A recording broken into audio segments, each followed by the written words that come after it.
Hi, this is Scott Garibay, and today I'm going to be talking about specifically the history of Dungeons and Dragons, specifically the origin year 1974. All right, so I use a mnemonic acronym to help me build adventures for multiple tabletop role-playing games.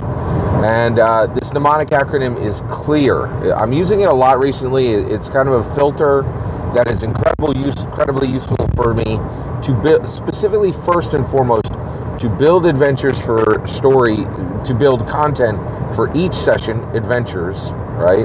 Story arcs, episodes, sessions, to build story content for specific sessions, for specific story arcs, for mini campaigns, for tabletop role-playing games overall. And so that mnemonic acronym is CLEAR. And so I'll explain what that means. So, excuse me. So basically, CLEAR is catalyst, location, entity, artifact, and relationship. All right. And so what this means is catalysts are generally your player characters. Locations are important locations within the game world, right? Entities are non-player characters.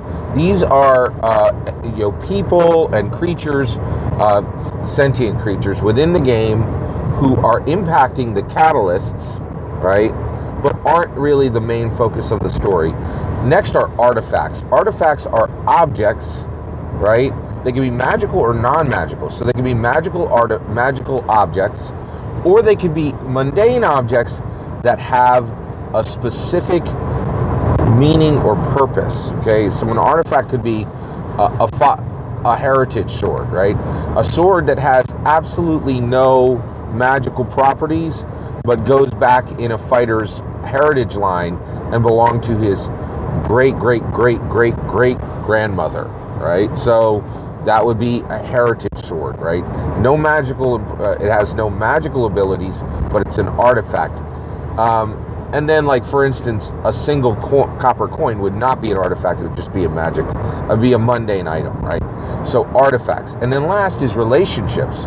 And relationships the relationships between catalysts and entities, between catalysts and locations, between catalysts and artifacts, between, and also, what about the relationship between an artifact and a location? So artifacts are the first four and how they relate, the first four elements and how they relate to each other. So what I'm deciding to do now is look at the Dungeons and Dragons history, every single year of Dungeons and Dragons history through CLEAR. All right, so that I have a clear, air quotes, history of Dungeons and Dragons, a catalyst, location, entity, artifact, relationship view of Dungeons and Dragons history. And I'm going to start with the year 1974, okay? And again, I use a lot of mnemonics, so I'm going to use a mnemonic real quick here. So my mnemonic for 1974 is Gygax, Geneva, Nixon, White Herc. All right, so let's get into it. All right, catalyst. For 1974, 1974 is the year that Dungeons & Dragons is created. Its catalyst, without a doubt, is Gary Gygax. He is the person who does more to take Dungeons and Dragons from being a concept to a reality. He writes more, he creates more, he does more writing, he makes more decisions, and he takes more action to bring to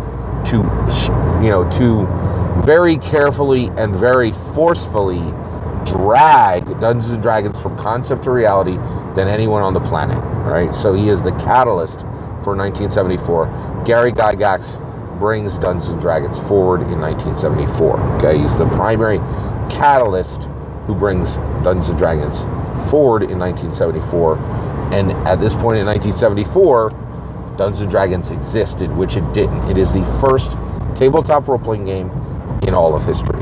Location: Lake Geneva, Wisconsin. It is Middle America. It is a flyover state, right?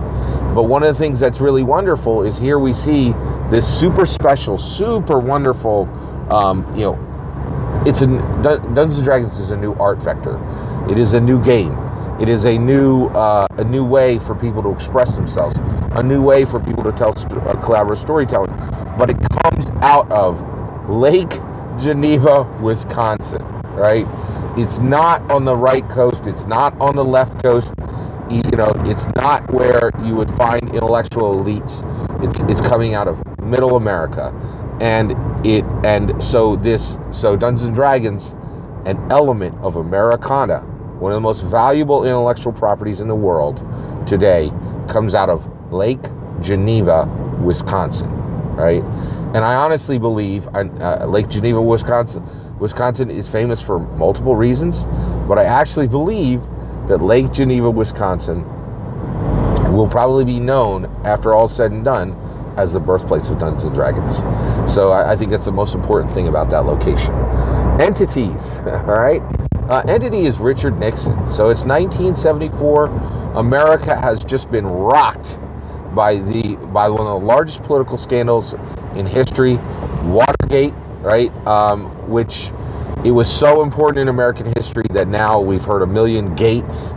They used to put gate at the end of any scandal. And Richard Nixon, within that 1974, goes from being the president to not being the president. It's a huge political event, and in some ways, it lays the groundwork for Dungeons and Dragons, to be a nice place where Americans can turn to think of something nice and more relaxing than the terrible political events that are rocking their world, including Richard Nixon's very questionable political activities, right? So he's an entity for Dungeons and Dragons in 1974, and then Artifact. Artifact is the D&D white box. The Dungeons and Dragons white box is the first actual Dungeons and Dragons product. It comes out. It establishes cardboard boxes containing writing on paper, containing dice. All of that is there, and the idea of Dungeons and Dragons containing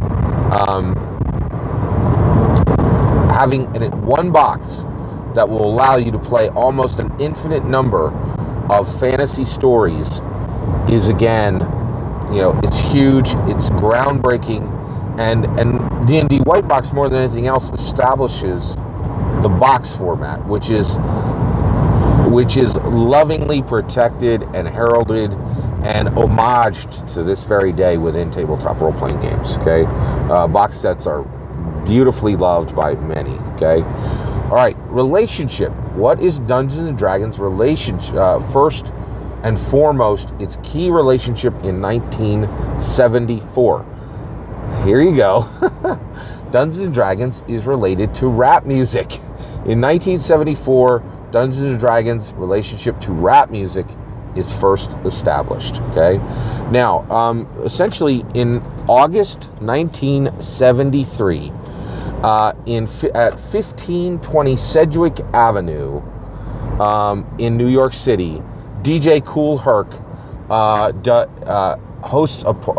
is at a party and performs music at that party, where he uses an LP, a long playing record, and mixes the music in a way that will birth both hip-hop and rap music. Because he's doing it with not even a single year separated between the birth of Dungeons and Dragons and rap music, right? They are functionally identical in age, right? They're not literally identical in age, but they are functionally identical in age. And Dungeons and Dragons becomes an element of Americana. It starts its road to being an element of Americana in 1974. And in 1974, rap music was starting its road to being an element of Americana. So I believe that in 1974, Dungeons & Dragons' most powerful relationship was its relationship to rap music. And the reason why is from 1974 to today, right? Rap music and Dungeons & Dragons would have many, many, many similarities. They would be braided together in the way their communities react to their source material, the way their communities react to the main subject of their element, right? Like rap music to the rap community to rap music, the tabletop role-playing community to Dungeons and Dragons. Communities are very similar. The impact, the political, cultural, and social impacts they will have on America, the actual shape of those political, cultural, and social impacts are not similar, but the depth that they will impact America are quite similar.